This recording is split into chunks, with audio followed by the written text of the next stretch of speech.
दोस्तों आज हम आपको थाईलैंड से आई चारे की एक नई फसल की वीडियो दिखा रहे हैं। किस तरह 10 बीघे की फसल का चारा आप 4 बीघा में पैदा कर सकते हैं और 1 एकड़ में एक साल में 200 टन पोषण युक्त पशुओं को अच्छे दूध देने वाला चारा आप पैदा कर सकते हैं। थाईलैंड के चारे की इस फसल को आपको दिखाने के लिए हम दोस्तों संभल पहुंचे हैं। संभल के गवां कस्बे में आशुतोष प्रताप सिंह फॉरवर्ड किसान हैं। आइए हम उनके फार्म हाउस पर पहुंचते हैं। दोस्तों मैं सतीश शर्मा जाफराबादी, आप देख रहे हैं run for Life YouTube channel. दोस्तों आज मैं यहाँ संभल जिले में गवां कस्बा है, वहाँ एक ठाकुर साहब के फार्म हाउस पर हूँ और मेरे पासर में आप ये जो देख रहे हैं यह थाईलैंड की घास इसे कहा जाता है और ये पशुओं के चारे के लिए बहुत ही मुफीद एक फसल है। आजकल हम लोग ज्वार, बाजरा और मक्का और धान, गेहूँ से पशुओं को चारा देते हैं और अलग अलग किस्म हमें अलग अलग समय में उगानी पड़ती है। इससे खर्चा भी ज़्यादा होता है और इससे पशुओं को पोषण भी कम मिलता है। लेकिन ये जो मैं आपको थाईलैंड की जो फसल है ये दिखाने जा रहा हूँ, इसकी क्या तारीफ़ है, कितने साल तक यह फसल चल सकती है, कितने बार इसे काट सकते हैं और पशुओं को इससे लाभ क्या होता है और किस तरह से आप इसको बेहतर ढंग से अपने छोटे से फार्म हाउस में उगा सकते हैं और किस तरह से अपने पशुओं को बेहतर पोषण वाला चारा दे सकते हैं। तो आइए पूरी पड़ताल देखें, लगातार दोस्तों पूरा वीडियो देखें। तो साथ ही चैनल पर हमारे नए हैं उनसे निवेदन है कि चैनल को सब्सक्राइब कर बेल आइकन दबाएं, लिंक दोस्तों में शेयर करें और देखते रहें Run for Life YouTube channel, हर आम से लेकर खास व्यक्ति से जुड़े कामकाजी बाजार की पड़ताल के साथ। ये जो फसल हम आपकी देख रहे हैं ये क्या इसको कहते हैं और क्या लाभ है इसका, कैसे इसको उगाते हैं, इसके बारे में थोड़ा सा बताइए।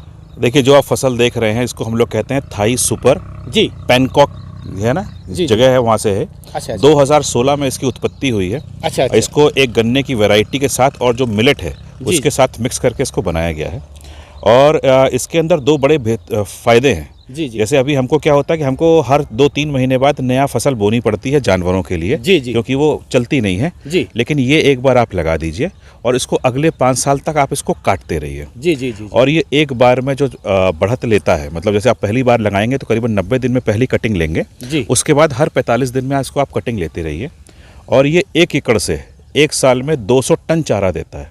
तो 200 टन का मतलब ये हो गया कि आप 1 एकड़ से करीबन 15 से 20 चाहे गाय हो चाहे भैंस हो उसको बड़े आराम से पूरे साल हरा चारा खिला सकते हैं। यानी वर्ष भर आप चारा ले सकते हैं। बिल्कुल। और ये एक बार कटाई के बाद इसकी दूसरी जो फसल हम देख रहे हैं आपकी, ये जो बराबर में है, हाँ, ये बड़ी फसल है आपकी। ये फसल इससे भी अधिक लंबाई की बढ़ जाएगी। हाँ, ये एक बार अपनी पूर्ण अवस्था में करीबन 15 फीट जाती है। 15 फीट तक जाती है। हाँ। अच्छा, गिरने का खतरा रहता होगा सिंह साहब, इसको जरा गिर जाती होगी। ये काफी मजबूत हमें दिख रही है और ये जो काफी गन्ने, ये एक तरह से हल्का गन्ना जो होता है इस तरह का है, काफी ठोस भी है चारा। क्या ये जो हमारा ज्वार और ये बाजरे का जो चारा होता है और मक्का का जो चारा होता है उससे ज्यादा ठोस भी है ये? देखिए, इसमें क्या फर्क है कि ये गन्ने की ही प्रजाति समझ लीजिए इसको। अच्छा, गन्ने की प्रजाति है। हाँ, ये बैंकॉक के गन्ने की एक प्रजाति से उत्पत्त है। जी। और इसके अंदर फायदा सबसे बड़ा ये है कि ये इतनी हाइट के बाद भी कड़ा नहीं होता है। जी। जनरली क्या होता है कि जितने आपके बाजरा बड़े हो गए कड़े हो जाते हैं। हाँ, ये कड़ा नहीं होता और ये जानवरों को खाने में बहुत बड़ा स्वाद है इसके अंदर। अच्छा, ये हरा ही बना रहता है? ये हरा ही बना रहता है। आज जाओ, अभी आप इसको देख रहे हो, इसको मैंने बीज के लिए छोड़ा हुआ है। अच्छा, बीज। अच्छा, हाँ, और ये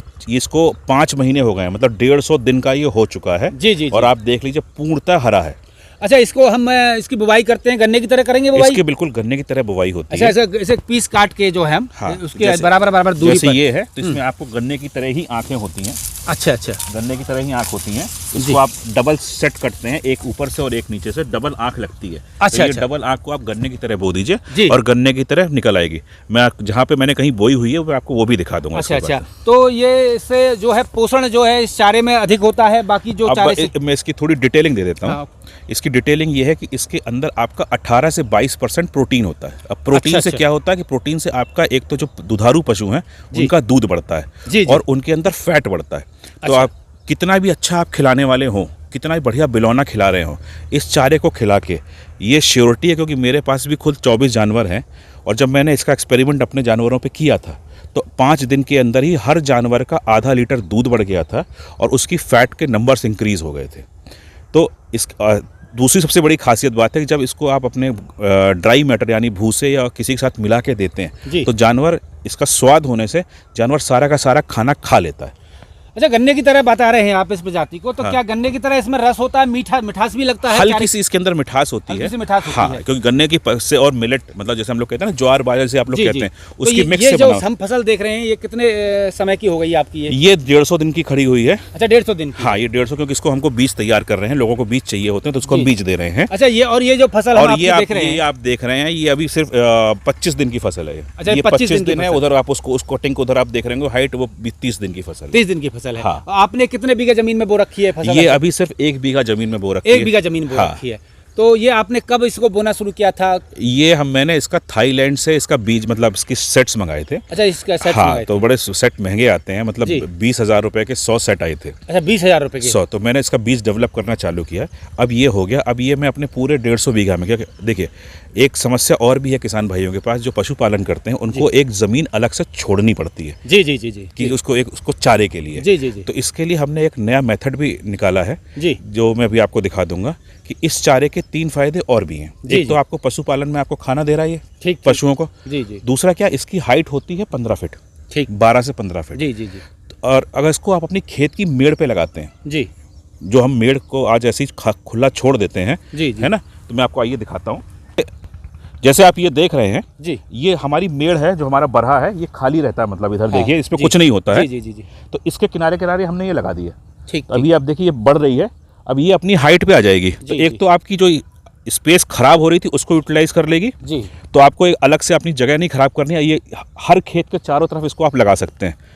दूसरी बात, ये 15 फीट हाइट होती है, तो जितने भी आपके कीट है, मतलब जो उड़ने वाले कीड़े हैं, या वो एक खेत से दूसरे खेत जाते हैं, तो और वो कीड़े अपनी किसी भी आप कर लीजिएगा 6 से 7 फीट से ऊपर की उड़ान नहीं उड़ते हैं। तो ये एक नेचुरल बाउंड्री खड़ी हो जाएगी। नेचुरल बाउंड्री खड़ी होती है। और आजकल हमारे क्षेत्र में सबसे बड़ी समस्या है गायों की, जो छुट्टा जानवर हैं, और नील गाय की, वो आपकी फसल खराब करते हैं। तो अगर ये बाहर मेड़ पे लगी है और खाने वाली चीज़ है, तो जो गाय और नील गाय आएंगी वो इसको खा के वापस लौट जाएंगी। जो आपकी प्रमुख फसल है, चाहे वो गन्ना है, गेहूं है, कुछ भी है, वो पूरी सेफ रहेगी। तो इसके 3 फायदे ये हैं जिसको हमने इसको मॉडिफाइड किया। हाँ। तो आप ये जो बताएं कि अब जो है, यदि नया किसान कोई भी इस तरह की ये फसल ये आपकी बोना चाहे, तो वो किस तरह से बो सकता है? कम पैसे में उसको किस तरह से लाभ मिल सकता है? भाई आपके यहाँ से बीज ले जा सकता है? हाँ, बिल्कुल, मेरे यहाँ से बीज ले जा सकता है, क्योंकि मैंने ये बीज के लिए ही तैयार कर रखा है। जी, और मेरी कोशिश यही है कि जो मेरा क्षेत्र का किसान है, जो भी इसको करना चाहता है, क्योंकि हम पशुपालन पर डिपेंड हैं। जी जी। लेकिन पशुपालन में अच्छे खान पान की वजह से हमारा उतना दूध नहीं होता है। जी जी। जिससे कि हमें पशुपालन आज नुकसान का सौदा दिख रहा है।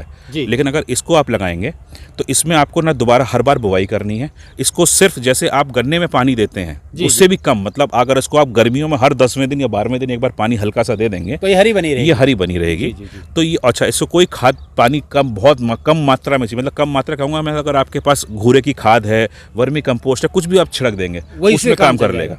तो सिंह साहब, कोई भी यदि किसान भाई आपसे इस फसल के बारे में यदि जानकारी चाहता है तो किस नंबर पे आपसे संपर्क कर सकता है? तो मेरा मोबाइल नंबर पर संपर्क कर सकता है। मेरा मोबाइल नंबर है 9971506594।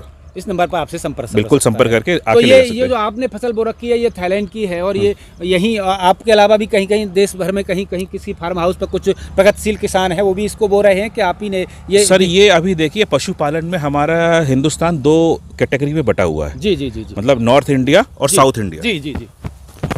तो नॉर्थ इंडिया में भले जानवर ज़्यादा है जी, लेकिन साउथ इंडिया हमसे बहुत प्रगति पे। जी जी जी जी। तो कुछ किसान हैं जिन्होंने साउथ इंडिया में इसको मंगाया है, बट नॉर्थ इंडिया में मेरी जानकारी के जहाँ तक है अभी तक इस चीज़ का चलन उतना नहीं आया। बहुत कम संख्या में, बहुत मतलब ना के बराबर संख्या में, क्योंकि अभी तक जो हमारी हिंदुस्तानी वैरायटी है जिसको हम लोग नेपियर कहते हैं, C04 और C05, जिसमें लोग परेशान होते हैं कि भाई हमको इसके अंदर वो खुजली होती है, इसके अंदर कांटे होते हैं जो चुभ जाते हैं जब काटने किसान घुसता है। जी जी जी जी। वो अभी तक उसी में ही है, जिसको हम लोग 12मासी बाजरा कहते हैं। जी जी जी जी। तो अभी तक इस पे आए ही नहीं है, अभी इस पर नहीं आए। हाँ। कुल मिला के ये है कि पशुओं के लिए एक अच्छा चारा है, अच्छा पोषण वाला चारा है, जिससे अच्छा दूध ले सकते हैं, और कई बार इससे मल्टी कटर के तौर पर मल्टी क्रॉप कटर। बिल्कुल। और सबसे बड़ी इसकी फायदा ये है कि जो अगर आपने सपोज 10 बीघा अपने पशुओं के लिए छोड़ रखा है, इसके इस्तेमाल से आपका वो 10 बीघे का जो चारा है वो 4 बीघे में ही काम हो जाएगा। चलिए, बहुत बहुत शुक्रिया सिंह।